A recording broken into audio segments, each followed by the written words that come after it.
Γεια σας. Χαίρετε. Η ώρα είναι 2:30 περίπου. Πώς εξελίσσεται η διαδικασία?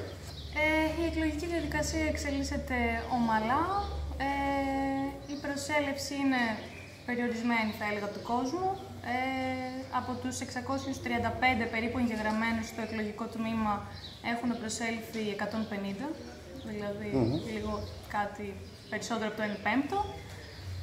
Περιμένουμε ένα κύμα εκλογέων να προσέλθει αργότερα, καθώς πλησιάζουμε στο κλείσιμο της κάλπης. Έχουν πάει για μπάνιο? Ίσως έχουν πάει για μπάνιο, ίσως τώρα λόγω της ζέστης ο κόσμος κάθεται μέσα. Ελπίζουμε να έρθει ο κόσμος και να ψηφίσει. Τι ώρα κλείνουν οι κάλπες? Οι κάλπες κλείνουν στις 7. Στις 7. Ωραία. Καλή συνέχεια. Να είστε καλά. Καλή συνέχεια.